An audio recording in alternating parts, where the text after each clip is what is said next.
Patrícia, negros e brancos têm a mesma oportunidade ou não? Não tem. O acesso à educação, ao mercado de trabalho é prioritariamente a população branca brasileira.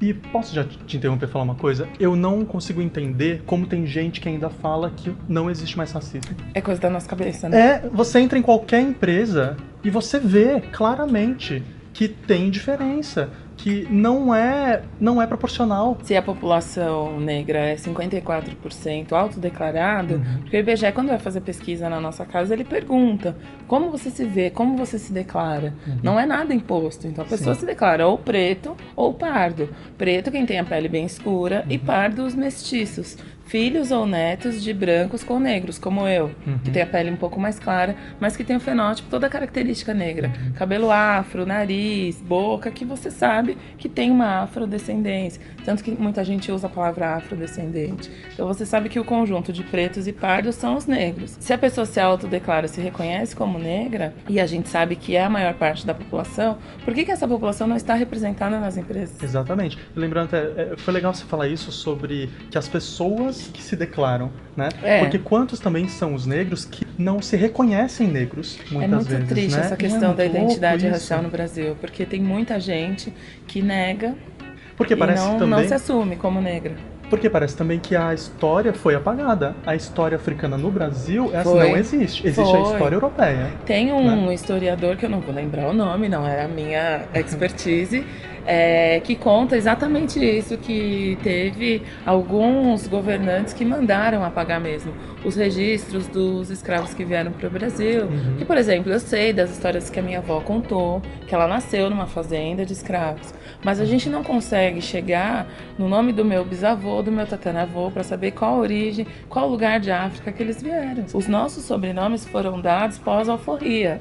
Então, você quer ver uma coisa triste? No meu caso, Santos de Jesus. Santos é da minha mãe, de Jesus é do meu marido. Os dois sobrenomes foram dados a escravos que estavam nas igrejas.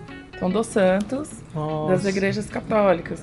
De Jesus, porque, teve a alforria, você não tinha o seu nome brasileiro, eles falavam o nome africano, mas você tinha que ter uma identidade brasileira, então dava-se o nome e criavam um sobrenome para ele, de Jesus.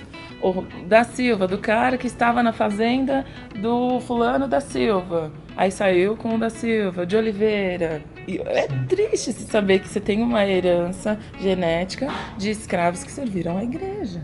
Para quem não sabe, a Patrícia tem uma empresa maravilhosa que chama Empregue Afro. Isso. Que começou como um projeto, né, social. E a minha ideia, porque eu sou da área de RH, eu comecei numa emissora de televisão, na Band, há 16 anos atrás. E eu fazia dinâmicas de grupo para selecionar estagiários e profissionais de TV, operador de áudio, enfim.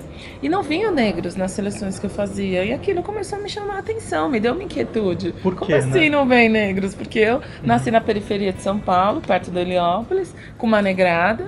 E fui na adolescência, cada vez mais conhecendo a negrada. A parte da família da minha mãe é toda misturada, mas tem negros. Então, assim, conheço negros, eu frequento lugares onde tem negros. Por que agora, fazendo seleção de profissionais negros, eles não aparecem? Era uma conta que não fechava para mim. Então, comecei a fazer um projeto social para ensinar jovens negros a montar currículo.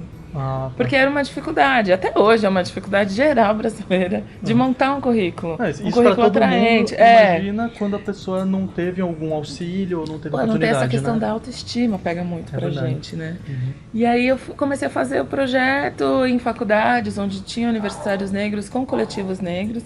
E o meu amigo, Rodrigo Faustino, que falou pra mim, queria um projeto de empregabilidade para negros? Por que você não pensou nisso? Eu falei, então, eu fui me juntando a coletivos de estudantes negros, pensando o que eu podia fazer para ajudar, para falar para eles, cara, tem um monte de vaga de emprego e um monte de lugar porque vocês não veem. Cheio de oportunidade. Aí eu criei, começando com isso, como se comportar na entrevista, como fazer currículo. E as empresas começaram a chamar a gente.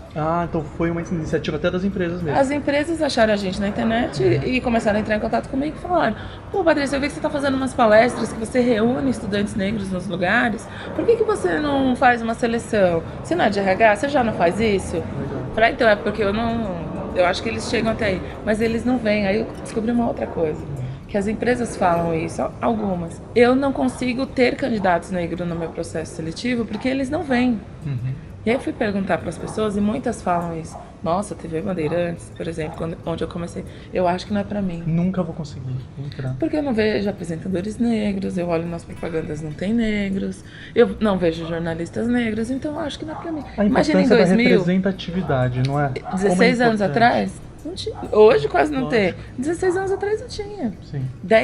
A Empregue Afro começou em 2004 e 2005 foi o primeiro contato que eu tive da IBM, da HP, empresas de tecnologia. E não tinha mesmo. A representatividade é muito importante pra gente. Para você é difícil encontrar profissionais preparados, capacitados, profissionais negros capacitados e preparados para as vagas de trabalho? Hoje não mais. Não mais. Não. 10 anos depois, graças a Deus a gente tem já um banco de talentos bem bacana, de todos os níveis hierárquicos, Legal. porque a gente teve um movimento de inclusão nas universidades, não só na graduação, mas também nos cursos de pós, no mestrado. Então eu tenho executivos, gerentes, analistas especialistas, estagiário. Há 10 anos atrás, alguns cargos a gente não encontrava realmente. Eu, por exemplo, fui a primeira da minha família a fazer uma faculdade. Todas as minhas primas. Surreal. E você então, hoje em dia, imagina, ou você tem algum dado que diga o porquê que isso aconteceu nesses 10 anos? Não, as cotas.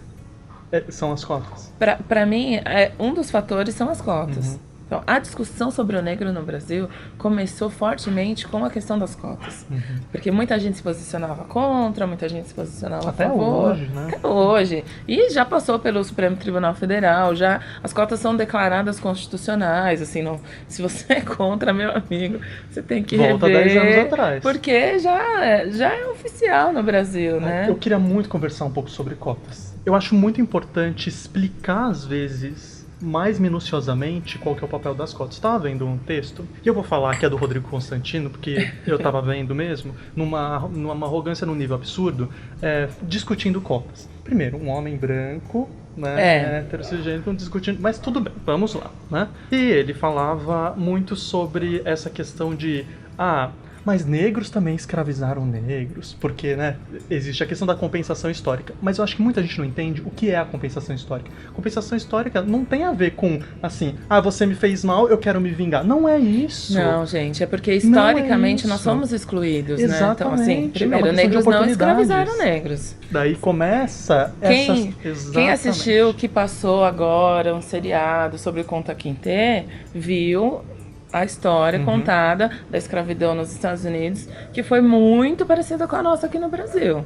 A grande diferença é que a nossa durou muito mais. O Brasil teve escravidão por 400 anos. Se o Brasil tem 500 anos, olha o déficit que tem para a nossa população. E aí, quando acabou a escravidão, negros eram proibidos de estudar, eram proibidos de trabalhar. Não teve uma reparação assim, você trabalhou, né? Forçado, não sei o quê. Esse pedaço de teto tá aqui pra você reconstruir. Não, te vira, meu amigo. Como? Você vai para as marginais, você é literalmente marginalizado. E para correr atrás desse prejuízo todo, exatamente, por que eu que hoje tenho 36 anos, fui a primeira da minha família a fazer uma faculdade há 16 anos atrás. O tempo que demora para você conseguir constituir o mínimo que significa dignidade mesmo. É um lugar para morar, é comida, é um salário o básico da sobrevivência. A gente não teve esse acesso. E aí, historicamente, ficamos excluídos. Por isso que a gente vê esses índices todos de exclusão. Se você pega, hoje somos a maior parte da população, teve uma miscigenação muito grande no Brasil também, mas você pega a quantidade de negros executivos, 4,7% nas 500 maiores. Surreal. O valor do salário do homem branco, do homem negro, da mulher branca, da mulher negra. Mulher negra chega a ganhar 70% menos que uma mulher branca na mesma função. Aí você pega os índices de analfabetismo. A gente está numa defasagem ainda que ela é histórica muito grande.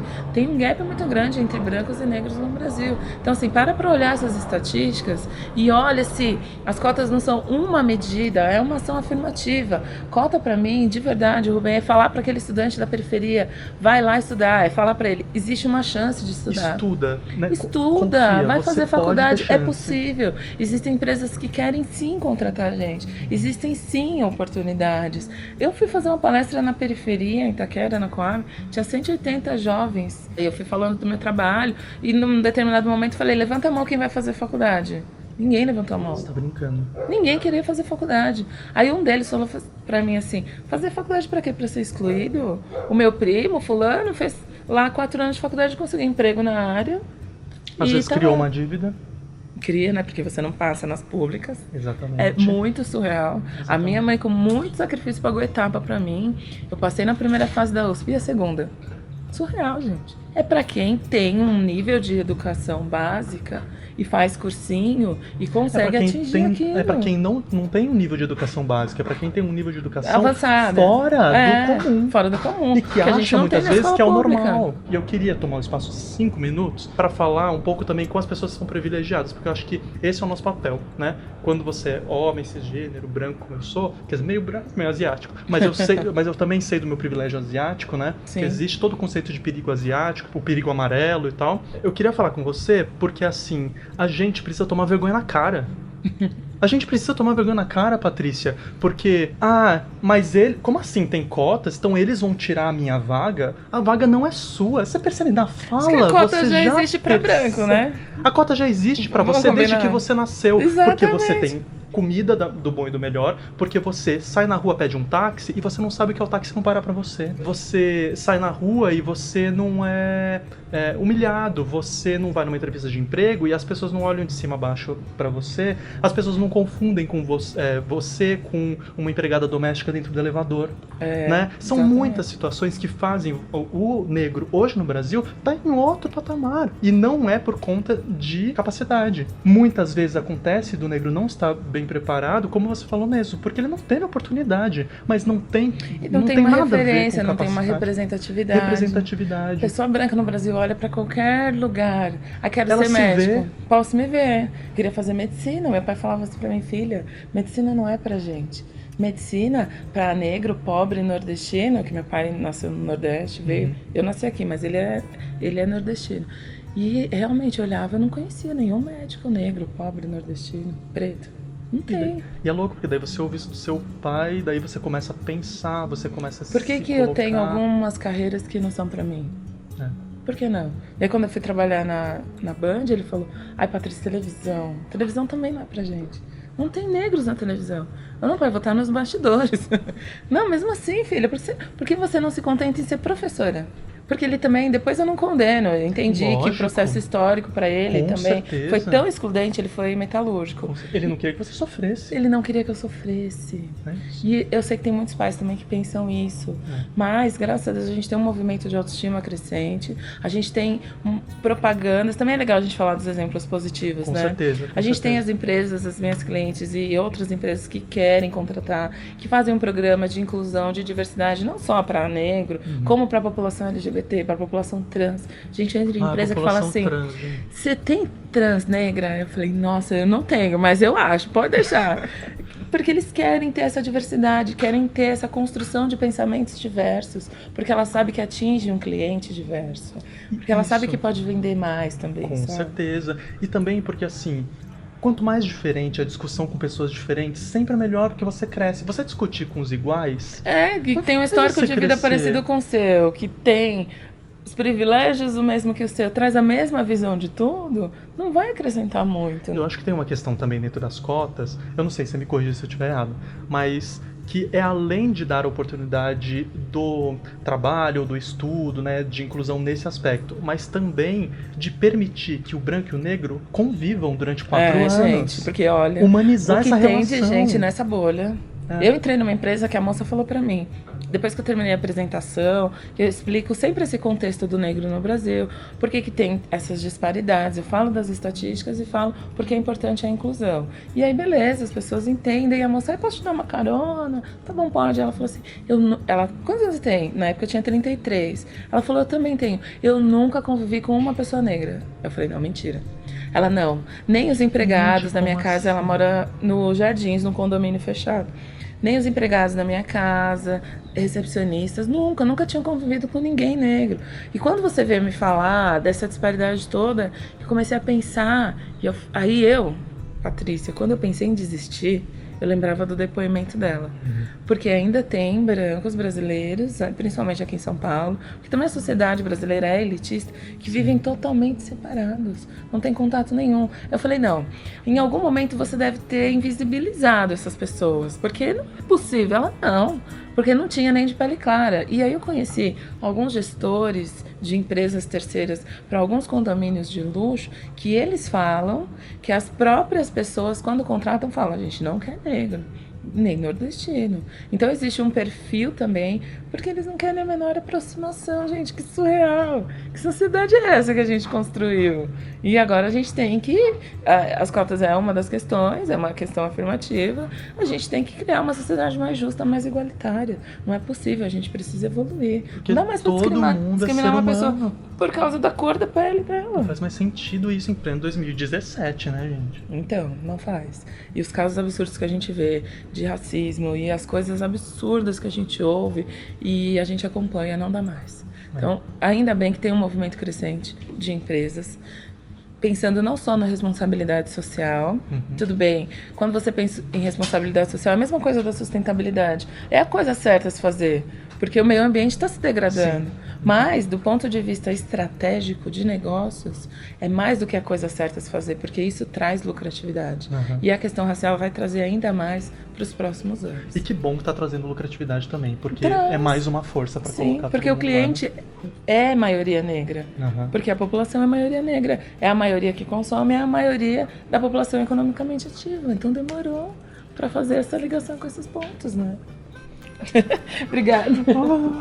Obrigado, muito legal, Patrícia. né? Foi Tantas incrível coisas. o papo, muito obrigado. Para quem não conhece o trabalho da Patrícia, empregueafro.com.br, site. Facebook/empregueafro. Estamos em todas as redes sociais. E se você é empresa, quer inclusão também, ou se você também é negro e quer se empoderar mais no mercado de trabalho. Participar dos nossos cursos, das nossas palestras, vale a pena. Criar também uma rede de networking, né? Com certeza, porque um ajuda o outro. É. Né? Isso aí. Obrigado, Patrícia. Obrigada, gente. Ótimo! Muito bom. Você tem que inscrever no canal, que vai ficar a bolinha aqui.